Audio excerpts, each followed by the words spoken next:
Praise the Lord. இன்றைய சிந்தனைக்கு கதை ஒன்றை கேட்போமா?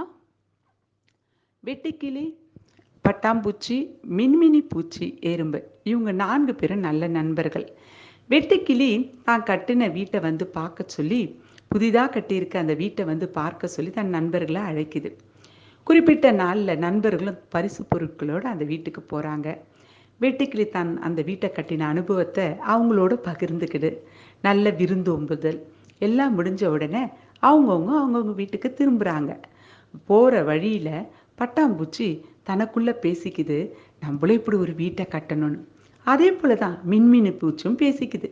ஆனால் எறும்பு மட்டும் தனக்குள்ளே சொல்லிக்குது, இன்றைய நாளை நான் வீணாக்கிட்டேனோ, இன்றைய பொழுது நான் நிறைய நேரம் வீணாக்கிட்டேன், இன்னைக்கு நான் சேமிக்க வேண்டிய உணவை நான் சேமிக்கலையே, இன்னும் கொஞ்ச நாளில் மழை காலம் வரப்போதே அப்படின்னு தனக்குத்தானே பேசிக்கிட்டு போகுது.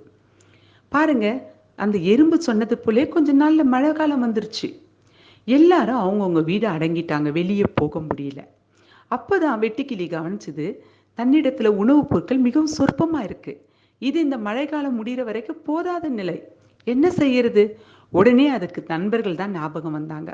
பட்டாம்பூச்சி இடத்துல போய் உதவி கேட்குது. பட்டாம்பூச்சி சொல்லுது, நண்பா, என்னிடத்துல இருப்பது மிகவும் சொற்பமான உணவு, அது இந்த மழை காலத்துக்கு எனக்கு போதும், ஆனா உனக்கு நான் கொடுத்தேன்னா அது ஒரு நாளுக்கு கூட உனக்கு பத்தாது என்று அது சொன்னுச்சு.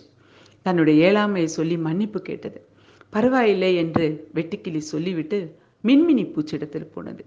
மின்மினி பூச்சி சொல்லிச்சு, நண்பா, சேமிப்பென்று எனக்கு இல்லை, கிடைப்பதை சாப்பிட்டு கொள்ளுவேன், உனக்கு வேண்டுமானால் நான் ஒரு உதவி பண்ணுகிறேன், இப்போது இருளாய் இருக்கிறதேன்னு நினைக்காத, என்னோட வெளிச்சத்தை உனக்கு நான் ஷேர் பண்ணுறேன், இந்த வெளிச்சத்தில் நீ ஏதாவது உணவை சேகரிக்க முடியுதா பாரு என்று சொன்னது. வெட்டுக்கிளிக்கு அது காலம் கடந்த வந்து வருகிற உதவியை போல தோணுனால, இல்லை நண்பா என்று சொல்லிவிட்டு நேராக எறும்பிடத்துல வேகமாய் போகிறது. அப்போதுதான் வேலையெல்லாம் முடித்துவிட்டு கதவை அடைக்க போகும்போது வெட்டுக்கிளியை பார்த்த எறும்புக்கு ஒரே அதிர்ச்சி. நண்பா, என்ன இந்த நேரத்தில் எங்கே அப்படி என்று கேட்டது. நண்பா, ஒன்றுமில்லை, வீட்டிலே உணவுப் பொருட்களே இல்லை என்பதை இப்போதுதான் பார்த்தேன், இந்த வீடு கட்டுற சந்தோஷத்துல நான் உணவுப் பொருளை சேமிக்க மறந்துட்டேன் நண்பா என்று தன் தவறை சொல்லி எறும்பிடத்தில் உதவி கேட்டது. உடனே ஒன்றும் பேசாமல் உள்ளே போய் சில தானியத்தை தன் அறையிலிருந்து எடுத்துன்னு வந்து அந்த வெட்டுக்கிளிகிட்ட கொடுத்துச்சு. கொடுத்துட்டு சொல்லுச்சு எறும்பு, நண்பா, என்னிடத்தில் உள்ள சொற்ப சேமிப்பு இதுதான். காரணம், நாங்கள் கூட்டமாய் வசிப்பவர்கள், நாங்கள் எல்லாரும் ஒன்றாய்தான் சேர்ந்து உணவை சேர்ப்போம். அதனால நான் தனிப்பட்ட முறையில் அந்த உணவை போய் கேட்டால் கொடுக்க மாட்டாங்க. இது என் பிள்ளைங்களுக்காக நான் வீட்டில் சேர்த்து வச்சிருந்த உணவு, இதை எல்லாத்தையும் நான் உனக்கு கொடுத்துட்றேன். ஏன்னா எனக்கு என் கூட்டத்திலேருந்து தினமும் அன்றன்றைக்கு வேண்டிய உணவு கிடைக்கும்.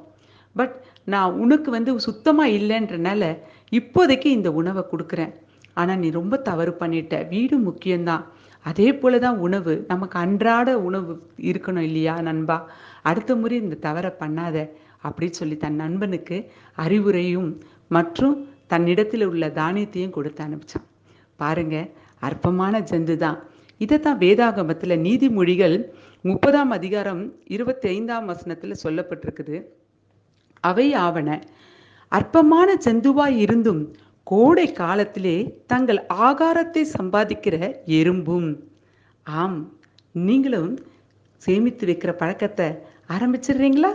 God bless you all.